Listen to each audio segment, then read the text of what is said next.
तेरी वाणी जीवन की रोटी, नैनों की ज्योति अंधेरा मिटाती।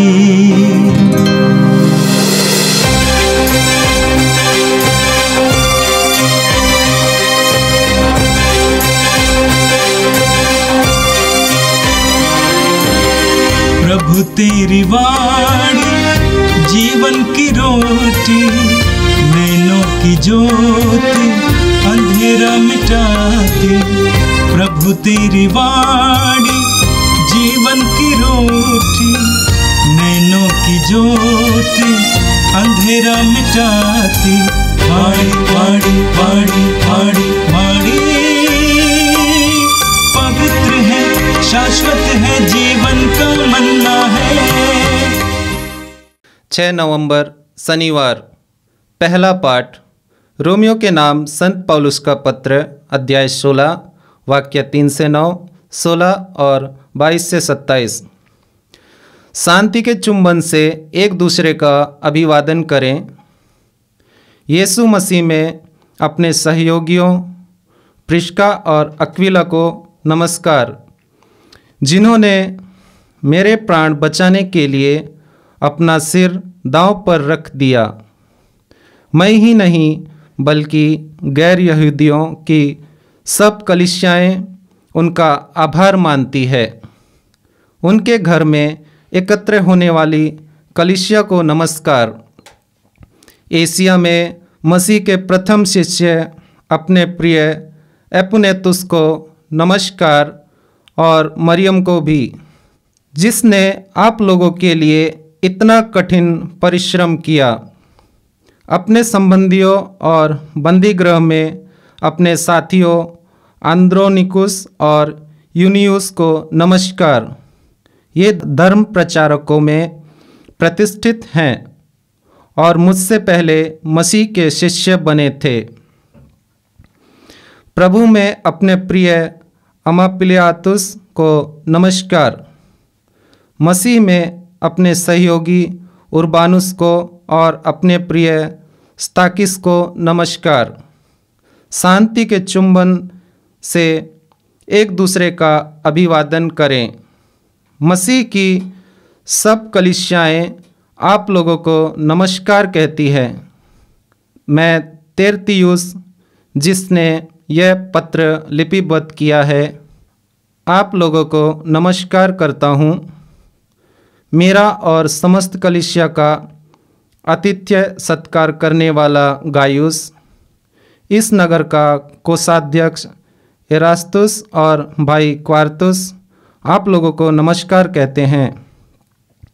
हमारे प्रभु यीशु मसीह की कृपा आप सबों के साथ हो।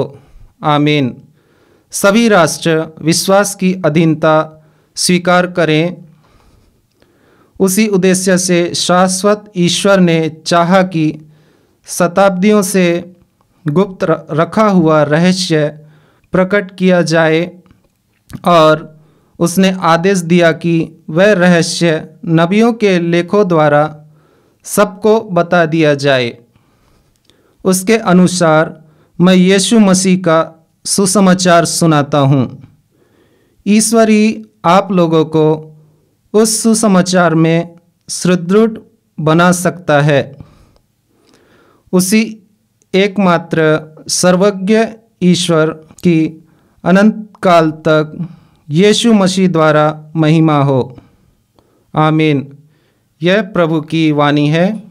संत लूकस के अनुसार पवित्र सुसमाचार, अध्याय 16 वाक्य संख्या 9 से लेकर 15 तक। यीशु अपने शिष्यों से यह कहा, झूठे धन से अपने लिए मित्र बना लो, जिससे उसके समाप्त हो जाने पर वे लोग परलोक में तुम्हारा स्वागत करें। जो छोटी से छोटी बातों में ईमानदार है, वह बड़ी बातों में भी ईमानदार है, और जो छोटी से छोटी बातों में बेईमान है, वह बड़ी बातों में भी बेईमान है। यदि तुम झूठे धन में ईमानदार नहीं ठहरे, तो तुम्हें सच्चा धन कौन सौंपेगा? और यदि तुम पराये धन में ईमानदार नहीं ठहरे, तो तुम्हें तुम्हारा अपना कौन देगा? कोई भी सेवक दो स्वामियों की सेवा नहीं कर सकता, क्योंकि वह या तो एक से बैर और दूसरे से प्रेम रखेगा, या एक का आदर और दूसरे का तिरस्कार करेगा। तुम ईश्वर और धन दोनों की सेवा नहीं कर सकते। फरीसी जो लोभी थे, ये बातें सुनकर यीशु की हंसी उड़ाते थे। इस पर यीशु ने उनसे कहा, तुम लोग मनुष्य के सामने तो धर्मी होने का ढोंग रचते हो, परंतु ईश्वर तुम्हारा हृदय जानता है। जो बात मनुष्य की दृष्टि में महत्व रखती है, वह ईश्वर की दृष्टि में घृणित है। यह प्रभु का पवित्र सुसमाचार है। क्रिस्त प्रभु की जय। यीशु में मेरे प्रिय भाई और बहनों, आज का पहला पाठ रोमियो के नाम संत पौलुस के पत्र से लिया गया है। रोमियो के नाम संत पौलुस का पत्र एक बड़ा पत्र है, और आज का जो पहला पाठ है वह पत्र के अंतिम भाग से लिया गया है, जहाँ पर संत पौलुस अपने लोगों से विदाई ले रहे हैं, उनका अभिवादन कर रहे हैं, और जिन्होंने भी उन्हें किसी प्रकार से मदद किए हैं, उन सभी लोगों को वह नाम ले लेकर याद करते हैं और उनका धन्यवाद ज्ञापन करते हैं। हम इस पत्र में देखते हैं, और यह पत्र बहुत लंबा होने के कारण बहुत सारे विषयों पर मनन चिंतन करने के लिए हम लोगों को बुलाता है। और संत पौलुस भली भांति जो समाज में हो रहे घटनाओं को लेकर और जो कलीसिया है उसके निर्माण में किस प्रकार से प्रभु के वचन सहयोगी हो सकते हैं, इस मामले को लेकर विभिन्न विषयों पर वो चर्चा करते हैं और लोगों को दिशा निर्देश देते हैं। और दिशा निर्देश देने के अंत में वह लोगों का धन्यवाद ज्ञापन करते हैं, एक एक का नाम लेकर धन्यवाद देते हैं, और अपने पत्र में कहते हैं, शांति के चुम्बन से एक दूसरे का अभिवादन करें। ख्रिस्तीय विश्वासी होने का सबसे बड़ा प्रमाण हम अपने जीवन में एक दूसरे से मेल मिलाप का जीवन जीकर दे सकते हैं, और उसी का परिचय हम लोग यहाँ पर संत पौलुस के पत्र में पाते हैं। हम देखते हैं कि संत पौलुस बहुत सारे लोगों का नाम लेते हैं, कम से कम 24 लोगों का नाम लेते हैं, और उन सभी लोगों का नाम लेकर उनके द्वारा किए हुए कार्य के लिए धन्यवाद देते हैं और उन्हें आशीर्वाद देते हैं। ख्रिस्तीय जीवन जीने का सबसे बड़ा प्रमाण हमें संत पौलुस के जीवन से मिलता है कि वे कितने आत्मीय हैं, ख्रिस्तीयता उसमें कितना रम गया है।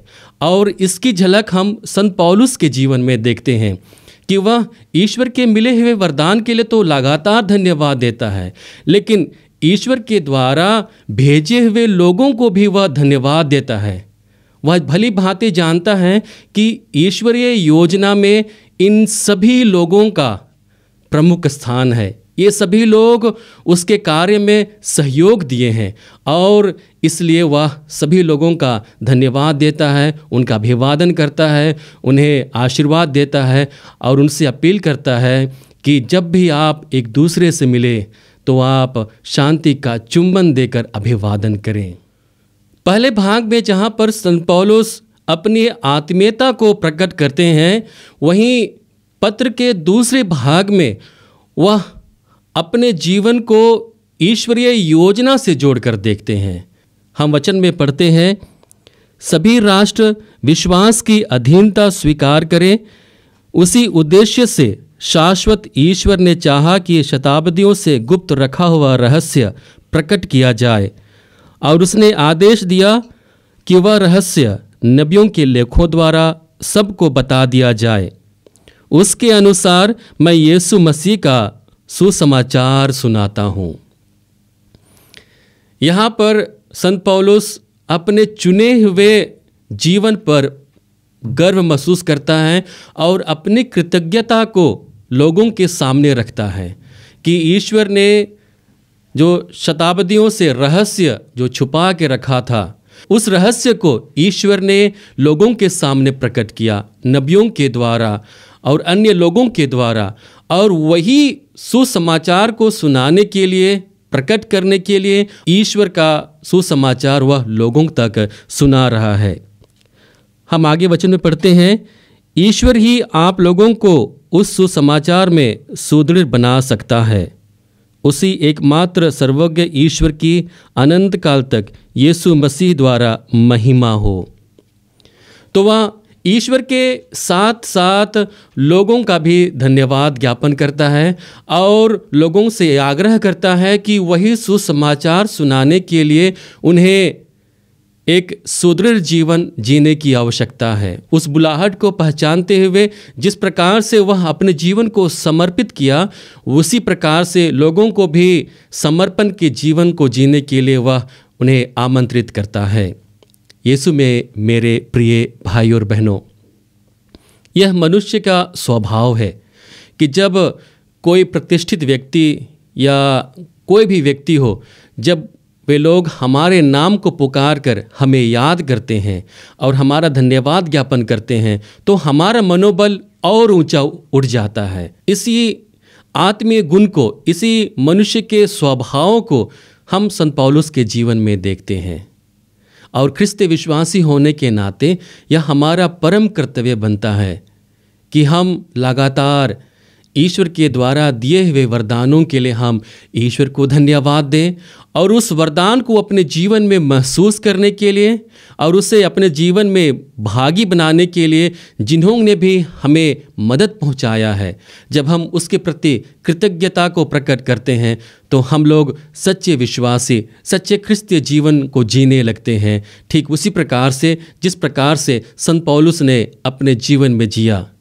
आज के सुसमाचार में प्रभु हम लोगों को चुनने के लिए बुलाते हैं और हमारे सामने चुनने के लिए दो चीज़ों को रखते हैं, एक धन है और दूसरा स्वयं ईश्वर है। हमारे जीवन के द्वारा इन दोनों के बीच में हमें चुनाव करना है। हम निर्गमन ग्रंथ के अध्याय 32 वाक्य संख्या 26 में पढ़ते हैं, जहाँ पर मूसा अपने लोगों को चुनाव करने के लिए बुलाते हैं। हम वचन में पढ़ते हैं जहाँ पर नबी मूसा कहते हैं, जो प्रभु का साथ देता है वह मेरे पास आए। हम इस्राएलियों के जीवन में देखते हैं कि बहुधा वे लोग देवी देवताओं की पूजा करके पाप करते हैं और उनके पाप का सबसे बड़ा कारण देवी देवताओं की पूजा करना था। जब मूसा 10 नियमों की पाटियाँ लेकर आते हैं तो वह देखता है कि लोग सोने का बछड़े बनाकर उनकी पूजा कर रहे हैं, उनकी आराधना कर रहे हैं और उनके चारों ओर नाच गा रहे हैं। तब उन लोगों से दुखित होकर वह अपने लोगों को अपने पास बुलाता है और उनसे कहता है, जो प्रभु का साथ देता है वह मेरे पास आए। आज के सुसमाचार में प्रभु कहते हैं, झूठे धन से अपने लिए मित्र बना लो, जिससे उसके समाप्त हो जाने पर वे लोग परलोक में तुम्हारा स्वागत करें। प्रभु हमारी स्थिति से परिचित हैं और न केवल उस चीज़ से परिचित हैं, बल्कि उसमें कैसे हम लोग काबिल बन सके, उसको लेकर कैसे हम लोग और अधिक अपने जीवन को उत्तम बना सके, इसके लिए प्रभु हम लोगों को तैयार करते हैं। हमारी मानवीय ज़रूरतों को प्रभु जानते हैं और इसलिए उन ज़रूरतों को द्वितीय स्थान देकर प्रमुख स्थान में ईश्वर को लेकर आने के लिए हमें न्योता देते हैं। इसलिए प्रभु कहते हैं कि जब तक तुम इस संसार में हो तो इस संसार के सांसारिकता से तुम दोस्ती करो, लेकिन जब ये समाप्त हो जाए तो स्वर्ग लोक में जाने के लिए तुम उसके काबिल बन सको, ताकि वहाँ पर स्वर्गदूत और ईश्वर तुम्हारे स्वागत कर सके, तुम्हारे भले जीवन के लिए, तुम्हारे अच्छे जीवन के लिए। हम कहेंगे कि प्रभु हम लोगों को ये दो चुनाव करने के लिए क्यों बुलाते हैं? इसका उत्तर हम लोग आगे के वाक्यांश में पढ़ते हैं, जहाँ पर प्रभु कहते हैं, कोई भी सेवक दो स्वामियों की सेवा नहीं कर सकता है, क्योंकि वह या तो एक से बैर और दूसरे से प्रेम रखेगा, या एक का आदर और दूसरे का तिरस्कार करेगा। यीशु में मेरे प्रिय भाई और बहनों, हमें अपने व्यक्तिगत जीवन को जीते हुए इतना एहसास हो गया है कि हमारे लिए धन की ज़रूरत क्या है और ईश्वर की हमारे जीवन में अहमियत क्या है।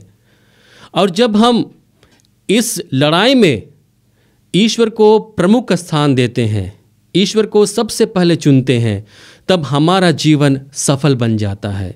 लेकिन वहीं दूसरी ओर जब हम लोग धन को, जो संभवतः सांसारिकता है, उसको अपने जीवन में प्रमुख स्थान देने लगते हैं, तो हमारा जो जीवन है उसका स्तर नीचे गिरने लगता है। प्रभु साफ साफ अपने विषय को हमारे सामने रखते हैं और कहते हैं कि तुम ईश्वर और धन दोनों की सेवा नहीं कर सकते हो। जब हम लोग ईश्वर की सेवा करने लगेंगे तो हमारे लिए धन की अहमियत कम हो जाएगी। हम प्रभु पर आश्रित अपने जीवन को जीने लगेंगे, हमारा विचार उच्चतर हो जाएगा और हमारी सोच उससे भी ऊपर उठने लगेगी। लेकिन जब हम लोग धन को अपने जीवन में प्रमुख स्थान देने लगते हैं तो हमारे जीवन निम्न स्तर पर चली जाएगी। हमारी व्यक्तित्व, हमारी सोच ईश्वर की सोच से एकदम भिन्न हो जाएगी और उसी चीज़ से बचे रहने के लिए और अंत तक ईश्वर के प्रति ईमानदार रहने के लिए आज प्रभु हमारे सामने इन दो चुनौतियों को रखते हैं। आज जब हम इस संसार में जी रहे हैं तो बहुत बार हम लोग अपने जीवन में देखते हैं कि हमारे जो भी कार्य हमारे जीवन में होते हैं बिना रुपये पैसा का संभव नहीं दिखता है। हम जो भी करना चाहते हैं उसमें पैसे की ज़रूरत होती है। हम जो भी खरीदना चाहते हैं उसके लिए पैसे की ज़रूरत होती है। हम जो भी अपनाना चाहते हैं, अच्छा जीवन जीना चाहते हैं, उन सभी चीज़ों में रुपये पैसे की बहुत ज़रूरत होती है। लेकिन यहाँ पर हमारे ज़रूरतों से ऊपर उठकर ईश्वरीय योजना पर आधारित जीवन जीने के लिए हमें प्रभु यहाँ पर चुनौती देते हैं कि तुम इन सभी चीज़ों के साथ अपने जीवन को जियो, लेकिन ईश्वर को प्रमुख स्थान दो।